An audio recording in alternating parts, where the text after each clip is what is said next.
Hey everyone, welcome back to another episode from Breakturn. I am super excited for this podcast episode. We are in Hotlanta, Georgia. We're at the Delta HQ and we're talking to Delta Professional Services today. We've got Rochelle Kanianthra and we've got Jim Leonard here. We're going to introduce them, but we have about an hour to talk about Delta Professional Services, ATP-CTP, got some news to share with everybody, but I'm super stoked, but we're gonna introduce everybody. So Austin, why don't you start us off? Everyone knows Austin. Yeah, everybody knows me. I'm Austin Roth. I'm the president of Breakturn, co-founder with Landon, and president of the Breakturn Foundation, the nonprofit side of things for Breakturn. No big deal. No big deal. Yeah, I'm Jim Leonard. I'm involved in the ATP-CTP, both the ground school side and the simulator training side. Awesome. And I'm Rochelle Kanianthra, current General Manager, Atlanta Operations, overseeing the ATP-CTP course at DPS and also our support for the Delta client. Awesome. Well, we found out from a little birdie that Mr. Jim was a Marine, and so this is a veteran podcast. So we had to come with a gift. So we brought a gift. So you don't know what this is at all, but we have a gift for you on behalf of all of your Army brethren. And you know, you can open it now, you can open it later. Is it safe? But it's safe. It's safe-ish. Yes, sir. Yes, sir. I feel like you should open it now. Yeah. But it's all about something. Everything is dangerous if you hit somebody with That's it. true. That's true. But I knew it. We got the I knew it. And you can hold it up so people can see. We got the strawberry. Crayons. Oh man. It's what you do with them that's important, though.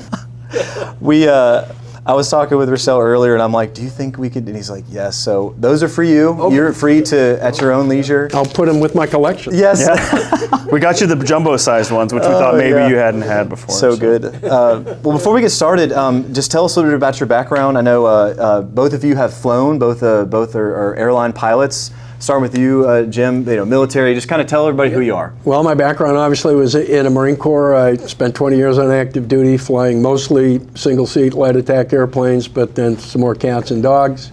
Retired from that, and then came on with Delta and flew with Delta for 23 years, mostly McDonnell Douglas Boeing products, because that's what we had back then. And retired from that and came with ATP-CTP and DPS, and have been doing that for a few years. So I don't care to add up all the years, but that brings me here today. Oh, that's so awesome. And then you, Rochelle, you had flown. You flew, your airline pilot, all that stuff. What's kind of your background in the scheme of things? I did. So I have all civilian background, flight instructor, flew for the regionals, corporate airlines, Air Wisconsin, and then took a break to stay home with my kids and came back to DPS almost 4 years ago now into various roles within the ATP-CTP course. That's cool. I love that, and I wanted to highlight people's experience, because if you are struggling through transition or what do I want to do, everyone's background is different, but it's also very similar. And so, sometimes we see these people who have made it and they're sitting in the seat, but it's like, hey, they were just like us. They were just going through their flows, going through the different jobs, veteran, instructor, and all that stuff, but choose your own adventure. So, but no, thanks for sharing with that.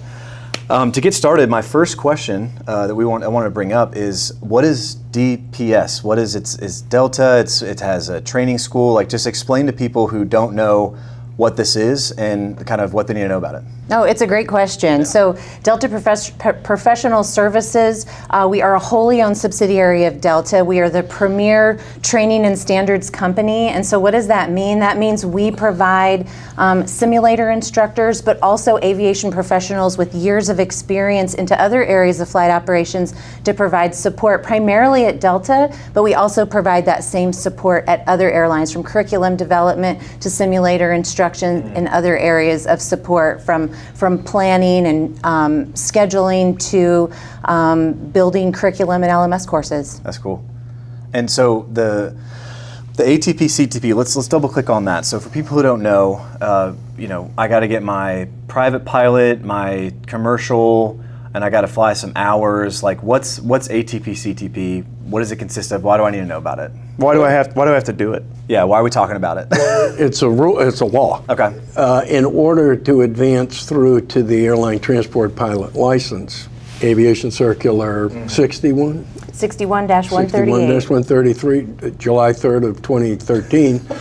It's dictated by the FAA that you must complete this course, which is 4 days of ground school, 3 days of simulators, in order to sit for the written test, air transport multi-engine test, which allows you to go to get the license. So everybody has to do it if they're to progress to a Part 121 carrier, large carrier. So you have to do it. So it's like if you want to go be an in-flight instructor, you have to go to the CFI course and take the CFI test.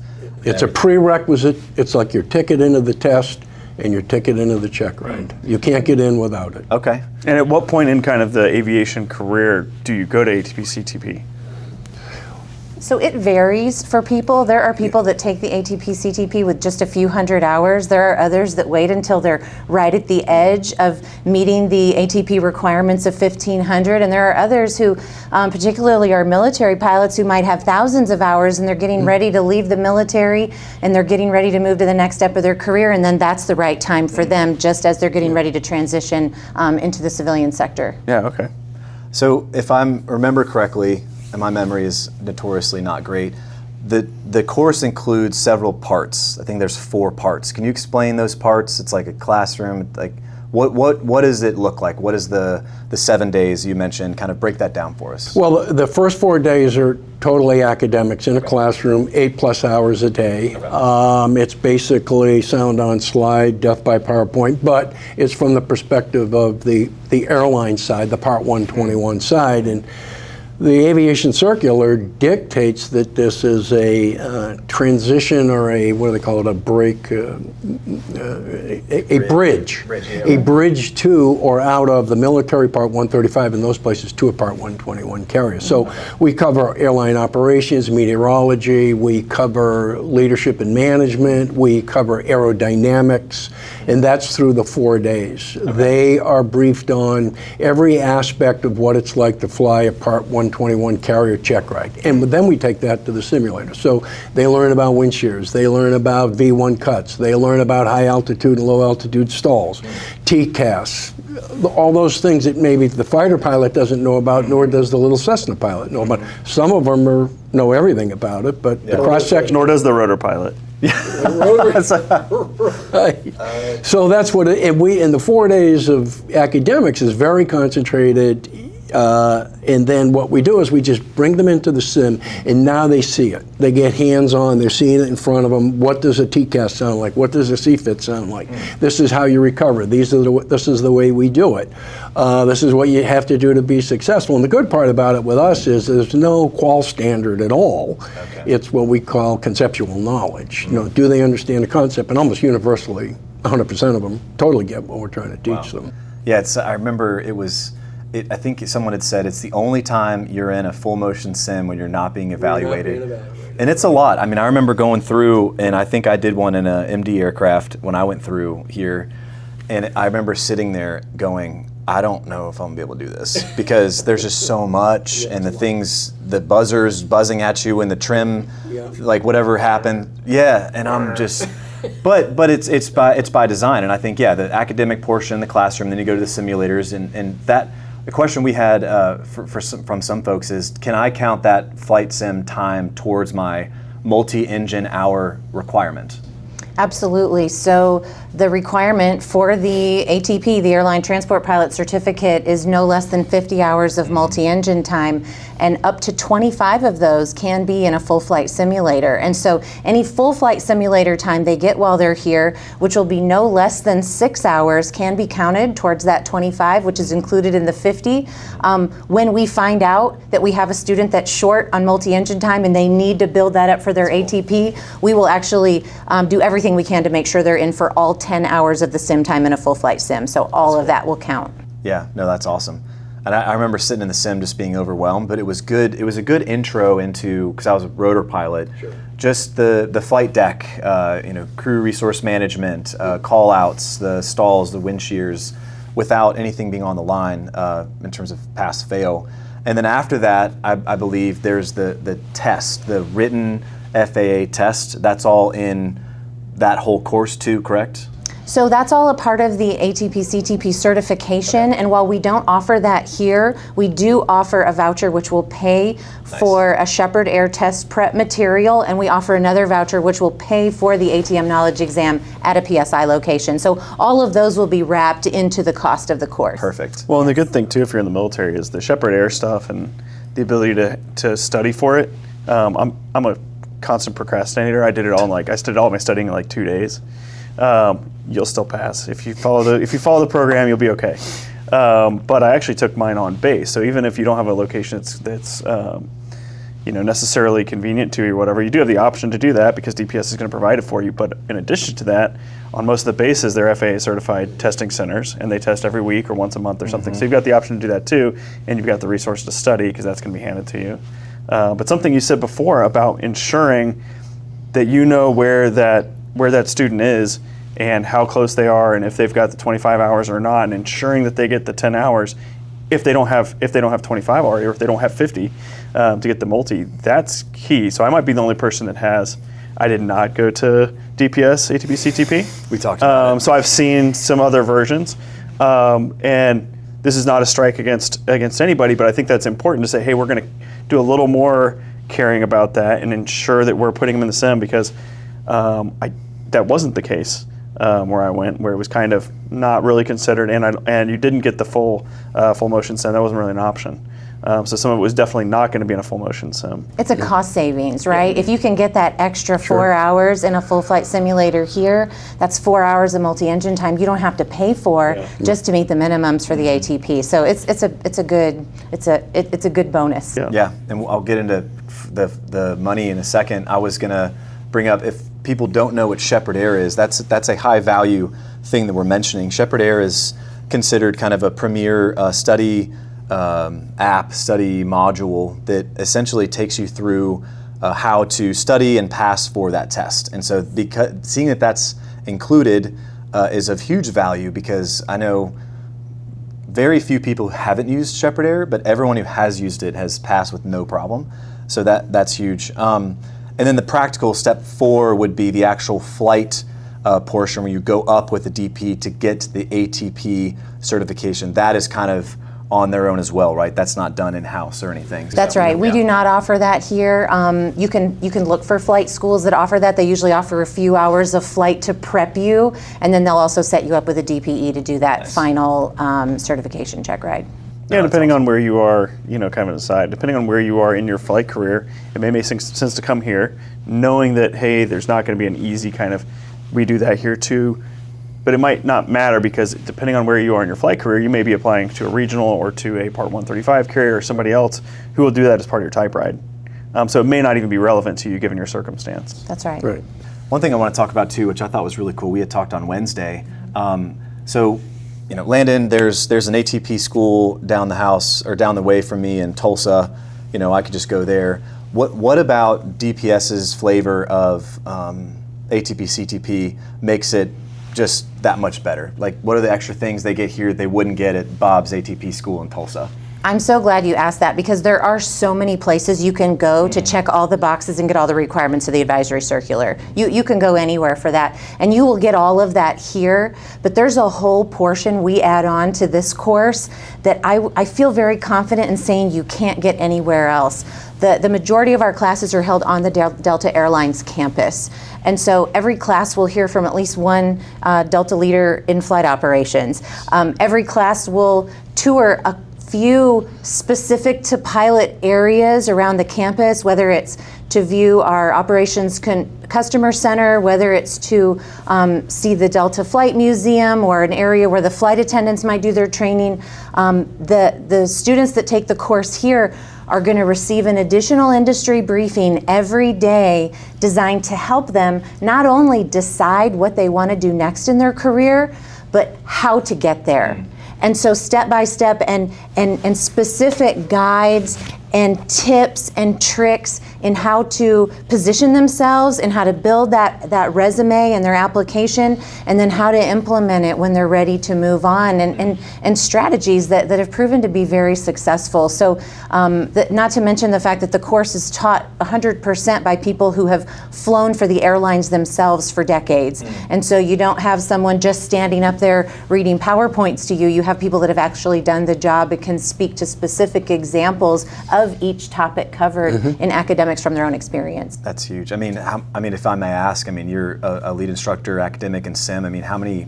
You told us the years, but how many hours? I mean, I have no concept of how many hours. I don't know. I literally don't know, because the airline kept track for years, and we don't keep a log book. Right. You just got enough for. I would say it's north of 20,000 or so. We've got an instructor. We'll just say 50,000. No, we have an instructor on staff with 43,000 hours. oh my goodness. I mean, for the group, if your answer to the question of how many hours you are and you legitimately don't know, that's when you've arrived. So, Yeah. but no, the reason I bring that up is because the instructors here have that institutional and just legacies worth of knowledge and experience. So we're not just getting the ELOs, right? The learning objectives. You're getting insider knowledge of, I saw this. Sure. I've done this. This is why this is important, and is super valuable. In addition to kind of the branding of this institution, with if you want to target Delta Airlines or one of their feeders, I mean, does that not help because they went through this cultural class to get in? So I would say absolutely that would be another benefit of just taking the course, is how often do you get to sneak peek a company from the inside before you decide whether or not you want to apply. Usually you get hired, you show up, and then you find out what the culture is. This is a chance to be right in the middle of everything, see the people, experience the interactions, learn firsthand some of the procedures and the guidelines and the policies that are in place, and then you get to decide for yourself, is this a place you want to pursue? So just that opportunity to interact and see and experience firsthand, I don't know that you can replicate that anywhere else. There's a rumor going around that when you come to this program, ATP-CTP, that you have a chance to get a sneak peek at like the pilot recruiting area, so that when you show up for an interview and you're nervous, you have already seen the arena. You know, you're not interviewing, but this is what the room looks like, that's where you check in, I'm gonna sit here. You can kind of like go through mental rehearsals. Do they get to go over and look at that stuff? We take them by, we show them where the building is. It's pretty easy to find, straight from the main gate of the campus entrance.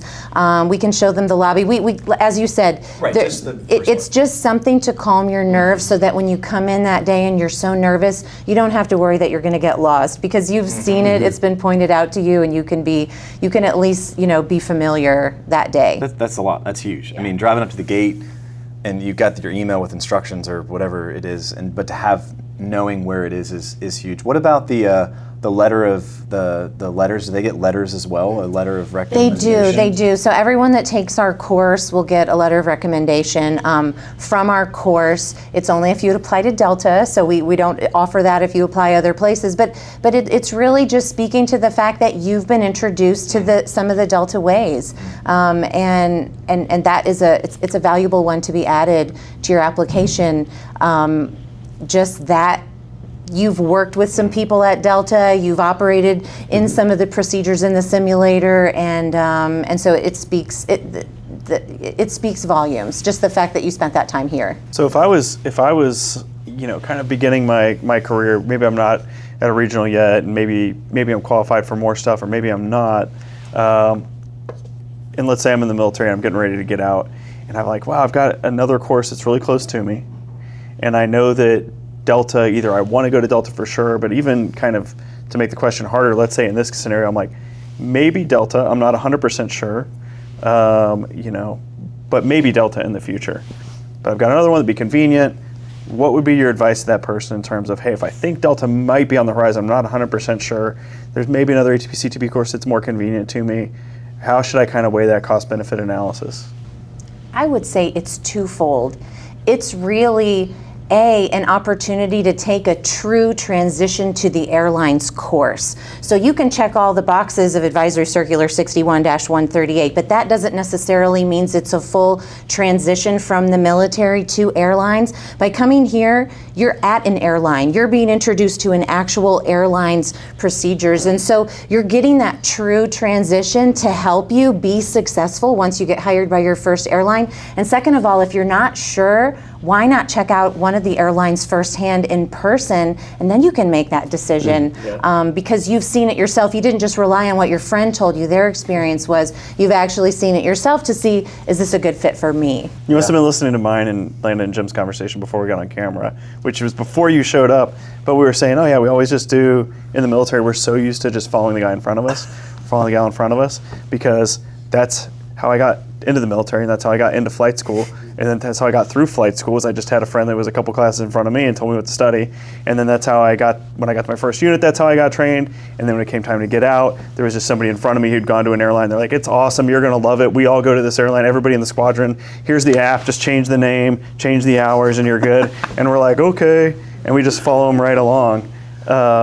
So that's great advice, because we're so used to just kind of following somebody in front of us and just doing what they do, but there's a time to say, hey, maybe I need to kind of take a step aside from that and maybe do something that's a little bit outside of what is in my comfort zone.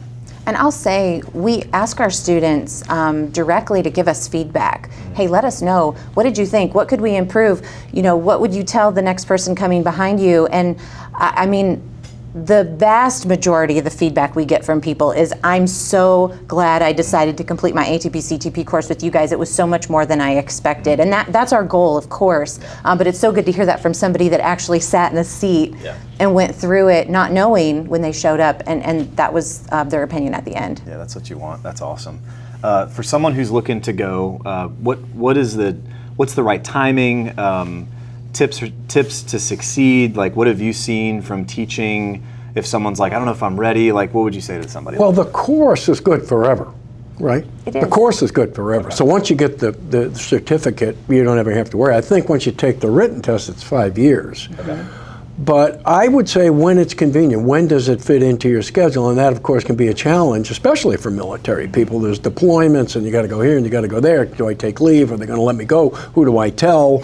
Can I tell anybody? Those kind of things. Yes. I would say when it fits in for you, do it. Get it done. It's out of the way. Now you don't have to worry about it. You might go, well, I'm going to make my decision in 18 months. And in 18 months, you decide, okay, I'll go to the Pentagon. Mm-hmm. You know. Woof. But still, you've got that, the course is completed. So I don't think there's a, you know, if you're really on the hook for, I'm getting out in 12 months, I would say do it as soon as you can do it then. But and I would add to that, just to say that I think we've found that anywhere from 800 to 1,400 hours is kind of the sweet spot. Yeah. We want everybody to be successful in the simulator, and so having 800 or 900 hours seems to yield the best experience for the students in the simulator. The other piece is, by being a little closer to the time in which you apply to the airlines, the hiring information you get from us is going to be more accurate. Yeah. So if you take it too early, the hiring may change quite a bit. By the time you apply, a little closer to applying, it's going to be more applicable, more accurate. So somewhere in that kind of restricted ATP hours-wise, up to kind of like right around the time you'd have your unrestricted ATP hours. Yeah. That's right. And not to say that people couldn't come with less time. Right. We definitely have people that are going for the restricted. 2,000 hours, don't even come. Well, I mean, for that regard too, I mean, as the timing of this recording, I mean, if I'm not mistaken, I'm not as keyed in as y'all, but I mean, ATPs, they're needed, they're required, even for regionals. Like, so, right. I mean, this isn't it used to be you could go and when you're in ground school, they would get you that ATP. That's what I did back post-COVID when you had a pulse and you would get hired. But right now, that is almost required on a resume for you to get looked at. Is that correct? I believe so. It's changing. Yeah. Some airlines will still do the ATP for you. Other airlines, if they see ATP-CTP is already on your application, it gives you a little advantage. We've seen that happen with certain people. So I would say it's kind of in between. But gosh, if you have a choice, I think you get more bang for your buck in this case. It's far more than the advisory circular demands. Yeah, and that's what I tell folks too. I say if you can, which the next topic I'd like to ask you, and then we'll get into the scholarships, is if you have the time and the finances to do it, just do it. You have to do it anyways. Well, I was told I can get it for free with. Okay, I understand that, but you're not there. Your resume doesn't have it on it, and if you can get this to say you're already an ATP, you're already a transport pilot, right? Why wouldn't you do that? So if someone wants to pay for it, do y'all take GI Bill? If they're veteran status, like how would that work for someone who's coming from the military? Do take the GI Bill. Yes, we do take the GI Bill. I'd say about 30% of the classes, 30% of the students in the class are on the GI Bill. Okay. We interface with them. It seems seamless to me. I've never had anybody raise their hand and say I'm having an issue. It's seamless. In fact, we have a VA liaison who works for DPS, and they are solely devoted to supporting all of our students who decide to use their VA benefits. They walk them. He walks them through the process, all the paperwork that he needs. It's usually anywhere from 3 to 5 weeks from the time that all paperwork is submitted and the course is completed to the time of reimbursement, as long as the benefits are available. Yeah, I like bringing that up because I'm never going to tell anyone how to spend their GI Bill. It's not my place, but I will say that consider it as a tool. And there's other pots of money, is Voc Rehab or VRNE. There's Cool, there's WIOA, there's other scholarships, grants, etc. But if you're in a position where you want to pursue this airline or something as a goal, use your tools to your advantage. And so if you want to wait 7 months to save, it's totally fine, though the market may change in those 6 or 7 months and the window has closed. So using the tools to your advantage, aka your GI Bill, for a place like this is huge, because you can almost thoughtlessly saying, I'm going to throw a GI Bill at it, and I'm going to get it. It's going to be on resume, and I'm going to go to RTAG, and I'm going to get this done. So that's awesome. You guys take it. So, but I love that. I've got a quick question about kind of. It's going to be twofold. I'm going to ask one, and then I'll ask the other one. So I don't want to ask it at the same time. So get my crayons. So get one of them. So in terms of how low, and we talked a little bit how it's kind of more of a low threat course. I think it's a little bit unique in aviation, just because of who teaches it. So ordinarily, if you're going to go if somebody's going to sign your logbook, or they're going to teach you a course in aviation, that's going to be a CFI that does it, or it's going to be an APD, or somebody like that. So in terms of instructors, do they have to be CFIs? Do they have to be APDs, or are you talking to somebody who, more often than not, was on the line and was?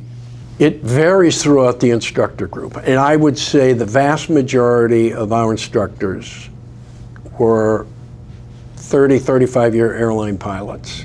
They've been line check airmen, they've been simulator instructors. They've done all of that stuff in their careers across multiple airplanes. They've been APDs, they've been TCEs, they've done all of this type of instruction at some point in that long career. As far as the course is required, the only requirement is that you have to be rated in the airplane, in the simulator, you have to be rated in the airplane you're teaching in, and you have to have had Part 121 experience. As far as the academic side, I don't know if there's anything other than APD or have a license. I don't think on the academic side I believe there they is. have a certain amount of 121 experience in order Part to teach in the experience. classroom, and so therefore the instructors from the classroom to the simulator all have years, most of them decades of experience doing the very job. Some of our instructors have been heads of airplane training departments at major airlines, and they're doing this now. I mean, the talent pool is unbelievable. It's kind of crazy because you've got so many hugely talented, way more experience than almost anybody you'd ever fly with if you go to the airlines. These are people that are already kind of on the backside of their career or beyond that. And even on the instruction side, head of training department, APDs, which for the military people that aren't, that's kind of like it's like an airline instructor pilot, if you will, but who can also sign off type ratings, that kind of thing. And who maybe or maybe not were ever CFIs, but regardless of that, they always kind of take that hat off, and they're not evaluating. It's really more of, from what I've seen. Yeah, good point. It's like to get to be an APD or a TCE, you have to have been a pit instructor for a long time before they go, okay, you're good. So they've had thousands of hours of watching two heads in those seats. So you're getting the benefit of these people's experience, but you're getting them out of a really kind of more formal training environment or evaluation environment, and so you're getting the benefit of all the experience, but none of the risk that usually comes with that environment. You know, as soon as an APD with 40,000 hours sits behind you, most of the time, there's some kind of risk involved as somebody that's had to do that a few times. By direction, there's risk not just on the students, but on the instructor. Yeah. You're there calling real balls and strikes. You're a representative of the FAA sitting there. You're not just Joe Delta pilot instructor. You're representing the whole business. Whereas in this thing, that's what it's so much enjoyable to be an instructor in this. It's just, you know, let's go look at this. Let's enjoy it. Let's have fun with it, you know. Yeah. You know. Which to me makes, just psychologically, has to make it such a better experience for everybody. Like that whole simulator, you close the door, it seems like such a better experience. You don't start sweating immediately as soon as the door goes. Yeah. So this, so the second part of that question is, this is something we haven't talked about kind of beforehand. So I don't want to ambush you necessarily, but we've talked about all the benefits and the letter of recommendation and all this stuff. Is there any? Let's say I show up to ATP-CTP and I'm a jerk. I show up there and I just think it's my world and everybody else is just living in it. Is there any risk to me if I show up with that kind of attitude? Because I'm on Delta's campus, and it says Delta Professional Services. Is there any risk to me if I'm that kind of person? And are there any cautions to be said? Hey, you do need to show up. You're still representing yourself to some extent. I mean, I think this is true in any job that you want to get, right? Anytime you visit a job site, you speak with somebody who works for a company, you want to put your best self forward, right? Because you want them to know that you are the team member and you have the work ethic and you have that desire and the attitude that you're going to put your best self forward and you're going to represent the company well. And so I think that kind of applies anywhere. And I would apply the same here. If I was really wanting a job somewhere and I was visiting, I probably wouldn't be a jerk to people, right? That's just in life. Yeah, I mean, that's just kind of basic, life skill, I think. We don't have like a secret code we can put on a thing that goes down range we don't.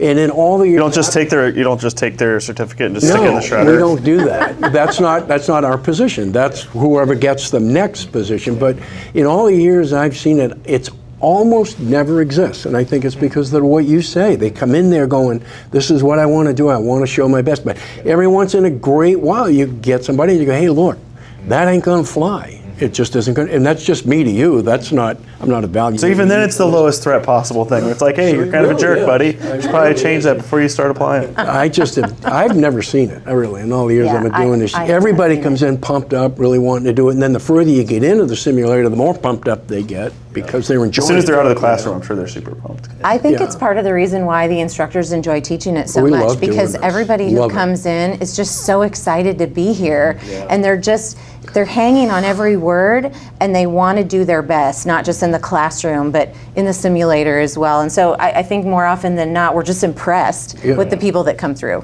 Yeah, well, I would say that's for sure. Landon and I love being here, even not coming here to go to the course. It's just it's a good environment. Delta's done such a good job with the campus, and DPS has done such a good job just with the product.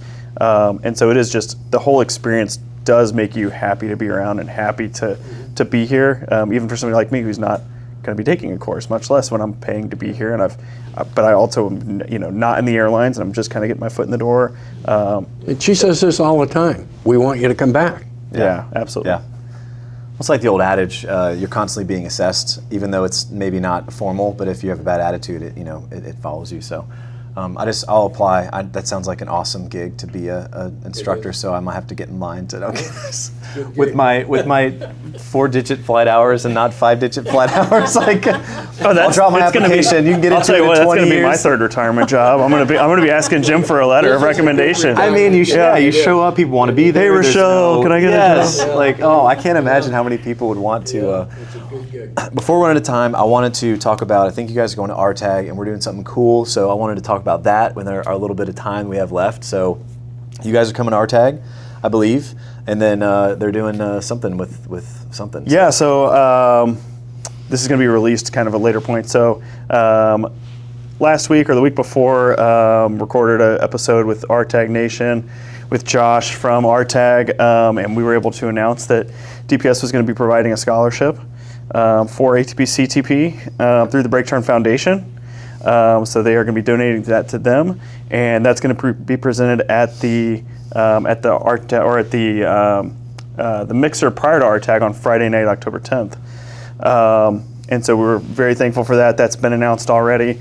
But Rochelle, if you want to announce the other big news. I do.